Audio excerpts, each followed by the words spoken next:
Saya adalah seorang hotelier, dan saya senang sekali menjadi hotelier. Apa itu hotelier? Hotelier adalah orang yang bekerja di dunia perhotelan, baik itu pemilik, manajer, atau karyawan. Hotelier itu, menurut aku, adalah gaya hidup. Dan jujur aja, untuk menjadi seorang hotelier, kita pasti harus bekerja dari bawah. Baik itu menjadi seorang room boy, waiter, ataupun jabatan lainnya. Kayak bellman misalnya. Bahkan, uniknya di dunia ini, kita tidak membeda-bedakan lulusan. Mau lulusan SD, SMP, SMA, bahkan S1 sekalipun kalau nggak mau bekerja dari bawah dan nggak punya jiwa melayani dengan hati, kelihatannya tidak akan pernah bisa bertahan di dunia hospitality ini. Hari ini, dunia hospitality dari mulai airlines, hotel, restoran, mengalami masalah yang berat. Tapi saya mau mulai cerita ketika Indonesia kena wabah SARS ataupun flu babi. Saya masih bekerja di suatu tempat bernama Lagoy di Bintan. Dan ketika ada wabah itu, hotel kami harus merugi karena tidak ada tamu. Dan pada saat itu, kami dengan sukarela mengambil cuti tanpa dibayar atau yang kita kenal dengan unpaid leave. 3 bulan lamanya, wabah itu menghancurkan bisnis hotel tempat kami bekerja. Dan akhirnya, kami bisa bekerja kembali dengan membangun semua dari awal lagi, termasuk kegiatan marketing.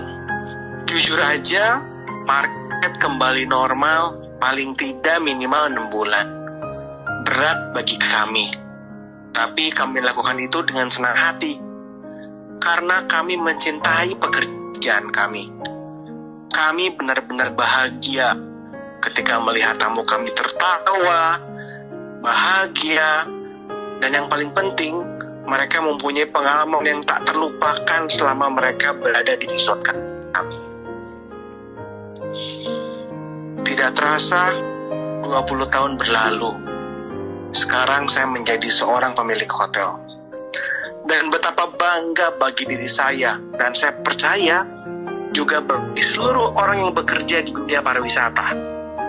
Ketika pemerintah mengumumkan sektor pariwisata berturut-turut menjadi penyumbang devisa terbesar negara, 280 triliun tahun lalu mendapatkan devisa, jumlah yang sangat fantastis.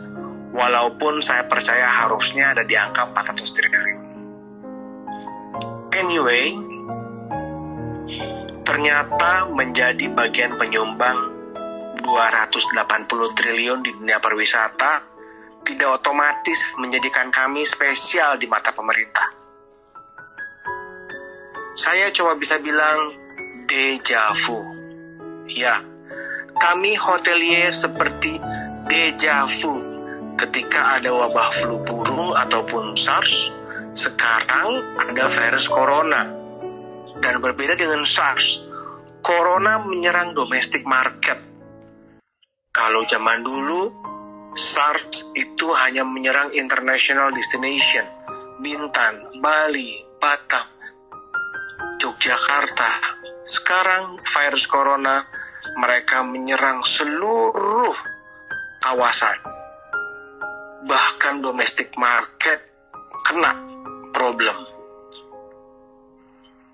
Bapak Presiden sudah membuat keputusan tanggap darurat sampai 29 Mei.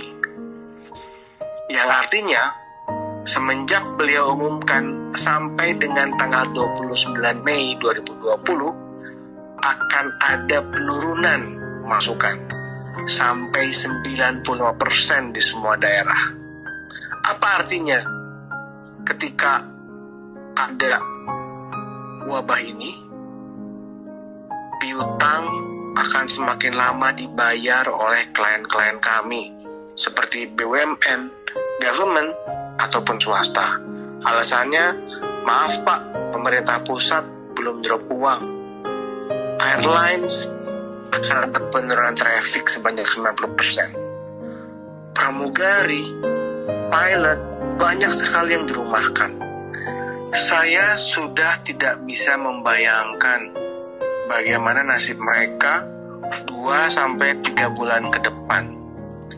Seluruh hotel di Indonesia menangis karena pembayaran listrik, PDAM, pajak, dan kewajiban kepada bank harus didahulukan alias tidak ada toleransi. Kesemua itu harus didahulukan di atas kepentingan karyawan kami. Sekarang saya baru mengerti kenapa saya diminta unpaid leave 20 tahun lalu. Rupanya ini masalahnya. Hari ini saya berharap